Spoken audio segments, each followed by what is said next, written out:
My experience and my observation is that all of this money printing, it has to go somewhere, but it takes a long time to build a bridge or a factory, but it's very easy to go online and you buy as much of anything as you want. And that's what's happening.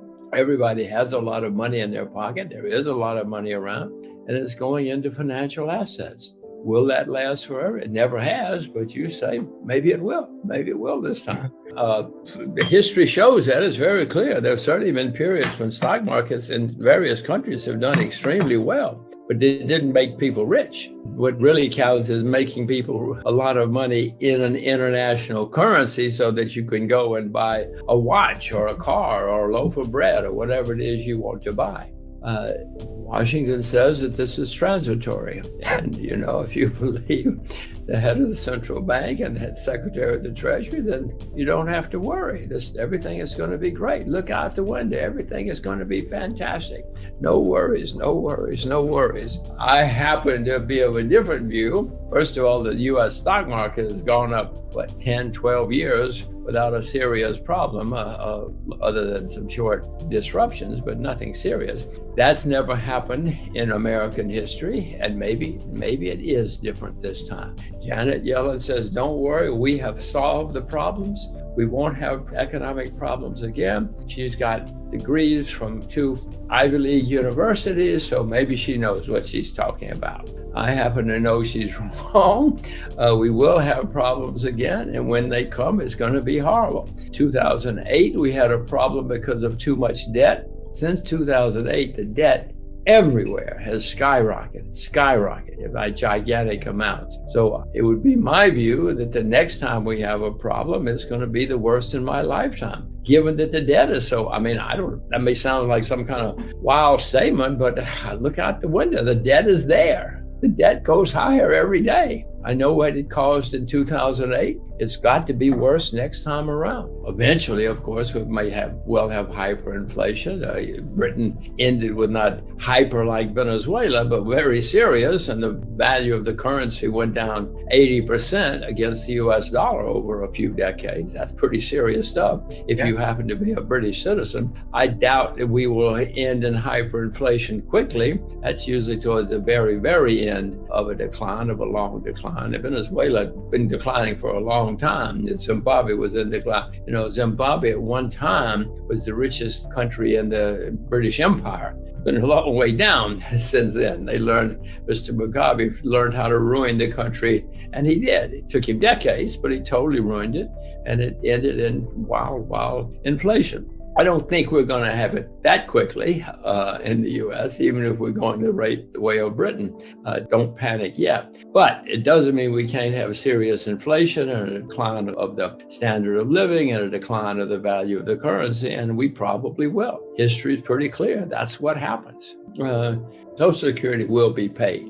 You may not be able to buy very much with your Social Security, but you will be paid. In Russia, they still pay the Soviet retirement obligations, but it doesn't do you much good. So the question is, that kind of default, I cannot see that happening in the US. However, the value of the money is certainly going to continue to decline. As I said, the British pound went down 80% against the value of the US dollar, which replaced it as the world's reserve currency. I'm sure that the value of the US dollar is going to continue to decline.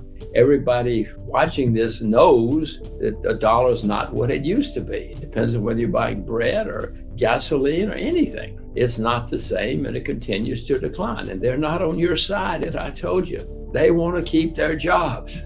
I don't like saying any of this, by the way, except for the fact that I'm old. It's good to be old. It's good to be an old American in 2021. It's not good to be a young American in 2021. Well, these people don't understand much about the world.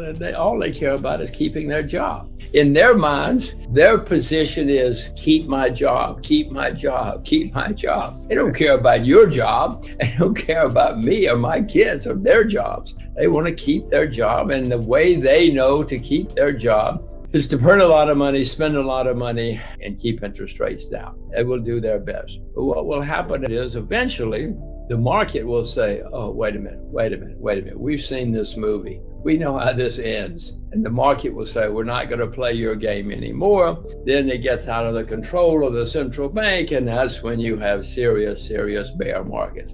It will be the worst in my lifetime. It's going to be the worst in your lifetime too. I don't say that with great pleasure. I just say I have to deal with facts. There always have been people who come out of these things better off than they were before, and sometimes rich. People came out of the collapse in Germany in 1920s rich. Some people came out of the American Depression very rich in the 1930s. Most didn't, but if you get it right, of course, you can do very well. I own silver and gold, and I plan to buy more sometime in the future. My timing is never very good, but I will definitely buy more of both, because before this is over, both are going to skyrocket. Mrs. Yellen and Mr. Powell say, no, don't worry leave gold and silver alone. You don't need it. You don't, that's antique. That's archaic. Well, I'm an old peasant, and I know, all of us old peasants know, when things go wrong, we want to have a little silver over in the closet. We want to have a little gold under the bed, because we know that when things collapse, gold and silver will help you. It won't take care of you, it will help you. So I am buying both, and I will buy more. I'm also buying commodity indexes, because by definition, if commodities go higher, that's inflation. I mean, if the price of rice goes up, that's inflation. So I own rice. I own agricultural commodities. I own all commodities through an index, because by definition, if they're going to drive up prices, those will benefit. As I see the world, bonds are clearly a bubble all over the world. Bonds have never been this high in the history of the world. So I don't think I would start with bonds unless there's a special situation.